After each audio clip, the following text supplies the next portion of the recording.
Dalam muamalah ada 3 prinsip besar. Ada banyak, tapi the most important pillars dalam muamalah dia 3. Pertama ialah prinsip keadilan. Muamalah ni kalau tak adil, dia bukan muamalah. Dia mesti adil. Kadang-kadang kita nampak macam tak adil sebab kita pandang sebelah mata, tutup sebelah mata, buka sebelah mata. Tak adil lah. Tapi kalau kita buka kedua-dua mata, kita belajar pula, kita akan dapat keadilan itu. Kenapa bila kita melabur, invest, kita tak boleh dhaman, tak boleh jamin. Pengambil dana, dia tak boleh jamin kepada penyumbang dana. Pasal apa? Sedangkan kalau kita fikir, kalau dia tak jamin, siapa nak melabur dengan dia? Betul tak, Ustaz? Kalau saya tak jamin, siapa nak melabur dengan saya? Betul tak? Sebab tu dalam klausa kontrak pelaburan yang tidak syariah compliant, yang tak patuh syarak ni, dia mesti ada. Setelah tempoh matang, wang boleh dikembalikan. Pasal apa? Pasal dia nak mengelakkan orang supaya tak nak melabur dengan dia. Sedangkan bila dia masuk je klausa tu, haram cara sepakat para ulama. Pasal pelaburan tak boleh dijamin. Pasal apa begitu? Ya. Sebenarnya Islam nak jaga peniaga ni. Sebab dia meniaga, belum tentu dia untung. Kalau dia rugi, macam dia nak ganti dengan duit kawan tu? Betul tak?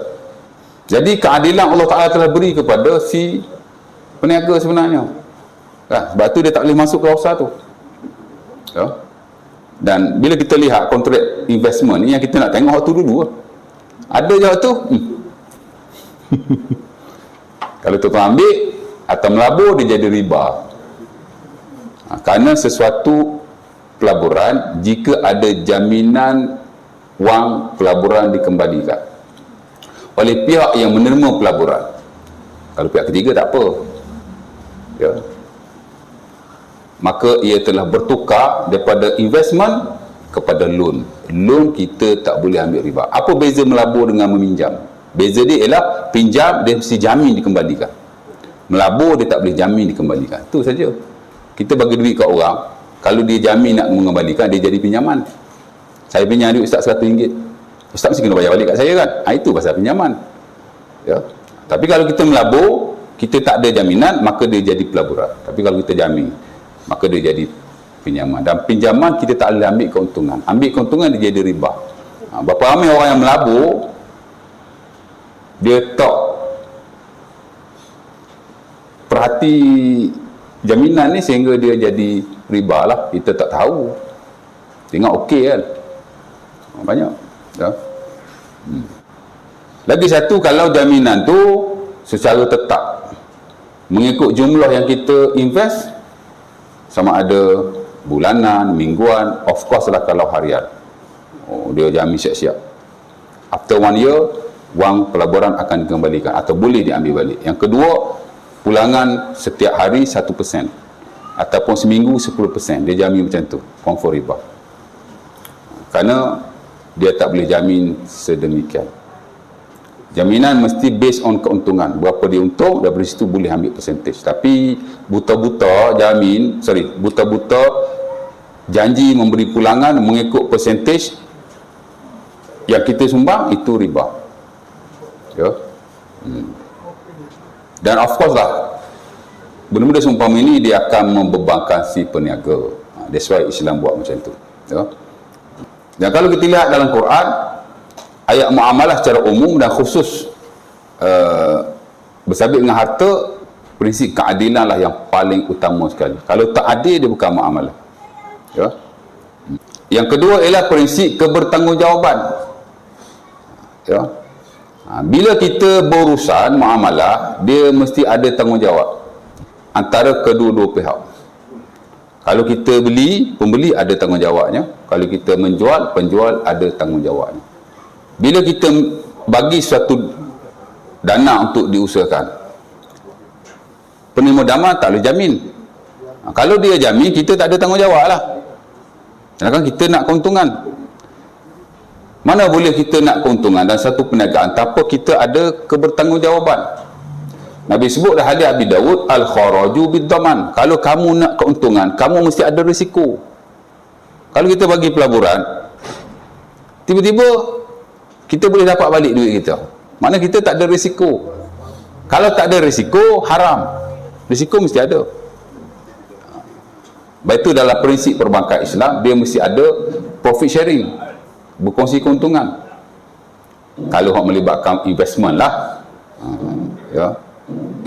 Kalau pembiayaan yang lain, saya tak pastilah profit sharing di mana. Tapi kalau investment memang ada profit sharing dengan kadar yang disepakati antara kedua-dua pihak. Jadi pertama, prinsip keadilan, muamalah dia mesti adil dan mesti menjaga kedua-dua pihak yang terlibat lah. Kalau penjual, kalau penjual dengan pembeli, penjual dengan pembeli. Kalau penyewa dengan orang yang menyewa. Macam itulah ya keadaannya. Kalau gadai, orang yang menggadai, orang yang digadaikan. Masing-masing haknya telah dipelihara oleh syariat. Sebab itu sebenarnya dalam mukadimah ni dia ada satu lagi bab, tapi saya tak masuk kan. Dia panggil bab al-hukuk. Hak-hak. Setiap orang yang terlibat dalam muamalah ada hak yang diperuntukkan oleh syarak dan mesti dipelihara from time to time. Ya. Dan bila kita belajar muamalah, kita akan dapati betapa Islam menjaga hak si pemilik harta dan orang terlibat dalam urusan transaksi berkenaan. Ya. Dan dalam banyak hal tuan-tuan, kalau kita lihat dalam ibadah ni ada banyak keuzuran. Kadang-kadang kita tersalah, kita tak sengaja, okey je. Ya. Tapi dalam muamalah, tak sengaja, tersalah, tak ada keuzuran. Mungkin tak berdosa, tapi tuan-tuan masih perlu menggantikan jika ia melibatkan hak tertentu. Contohlah, tuan-tuan nak parking kereta kan, terlanggar kereta orang. Tuan-tuan wajib bayar ataupun menggantikan yang tuan-tuan rosakkan itu. Saya tak sengaja. Takkan tak sengaja nak ganti juga kot? Yes. Sengaja kot, tak sengaja kot, salah kot, tersalah kot. Bila melibatkan harta orang lain, dia mesti digantikan. Ya. Sebab itulah muamalah ada satu bab dipanggil dhaman al-maqsud. Bila kita merosakkan harta orang lain, walaupun secara tidak sengaja, kita wajib menggantikannya. Jadi tersalah kau, tak sengaja kau dalam bab harta ni, dia very strict lah. Tuan-tuan kena gantikan juga. Ya. Baik, tadi prinsip kebertanggungjawaban. Masing-masing kena bertanggungjawab. Kalau penjual, daripada situlah adanya prinsip benar, sidik. Tak boleh menipu ataupun niat untuk menipu. Menipu tak boleh dah, niat nak menipu pun tak boleh. Ataupun dia mengaburi mata si pembeli dengan tindakan-tindakan tertentu. Nabi pergi ronda kat pasar. Pasar banyak, kat Mekah ada berapa pasar. Ada pasar Majnah, ada pasar Uqas. Tapi di Mekah ni pasal Nabi tak ada pemimpin. Dia tak ada lah buat kerja-kerja seumpama itu. Tapi masa Nabi di Madinah, antara kerja Nabi ialah Nabi pergi ke pasar-pasar, check and monitor barang-barang yang ada di pasar. Ya. Nabi ni ahli ekonomi juga tau. Dia tahu. Market dia jaga. Mungkin saya akan sentuh lain kali. Nabi ni dia amat jaga market. Ya. Orang bawa barangan daripada luar. Tuan-tuan tak boleh sekat di tengah jalan untuk nak beli barang dia. Kerana apa? Kerana dia akan mengganggu gugat market. Bila barang yang dijanjikan untuk datang di pasar tak sampai, jadi barang yang ada tak boleh nak menampung keperluan yang ada, penawaran, jadi harga akan jadi naik. Betul tak? Barang bila kurang, harga akan jadi naik. Kita dah kat dengan jalan, dia panggil talaki jalan. Dulu-dulu lah konteks dulu, tak dibenarkan. Kerana dia akan merosakkan market yang ada di pasar pada waktu itu. Barang akan jadi berkurangan, harga akan meningkat. Dan keperluan orang akan jadi terhad. Dia kena sampai kat pasar, baru boleh beli. Nak sekat tengah jalan, tak boleh. Sementara pada waktu itu, si penjual tidak tahu harga yang sebenar. Dan pembeli juga. Boleh jadi boleh jadi penjual akan menjual dengan harga yang lebih rendah, dia akan rugi. Dan boleh jadi dia akan jual dengan harga yang tinggi, maka pembeli akan rugi. Tengok betapa Nabi ni jaga market. Itu satu hal lah yang nak cerita. Balik pada yang tadi. Jadi kebertanggungjawaban. Nabi dia pergi ronda lah kat pasar-pasar yang ada. Antaranya pasar Uqas. Pergi kan. Orang letak apa nama? Gandum letak atas meja kan. Apa Nabi buat? Nabi cocok dengan tangan dia. Tengok basah. Atas kering, bawah basah. Nampak elok je luaran. Tapi Nabi nak tahu, hok duduk dalam ni elok ke tak elok. Nabi cucuk dengan tangan dia. Kata Abu Hurairah, Sahih Muslim, maran Nabi ala subrat ta'am fa adkhala asabi'ahu fanalat balalan. Cucuk-cucuk basah. Lah. Nabi tanya pasal apa ni? Dia kata malam tadi terkena hujan. Asabathus sama. Nabi pun berkata kepadanya, afala ja'altahu fawqa ta'am liyarahu an-nas? Kenapa kamu letak yang basah ni di bahagian luar atau bahagian atas supaya orang tahu? Man ghasyana laysa minna. Siapa yang menipu, maka dia bukan di kalangan kami. Ya. Tak menipu lagi, tapi macam nak menipu lah. Tak boleh. Ya. Kebertanggungjawaban. Penjual mesti bertanggungjawab. Pasal apa dalam muamalah tuan-tuan? Dia ada satu bab. Buku ni tak ada lah, tapi klasik punya ada. Dia panggil babul khiyar. Babul khiyar ni ialah bila tuan-tuan beli, tuan-tuan berhak untuk membatalkan jual beli.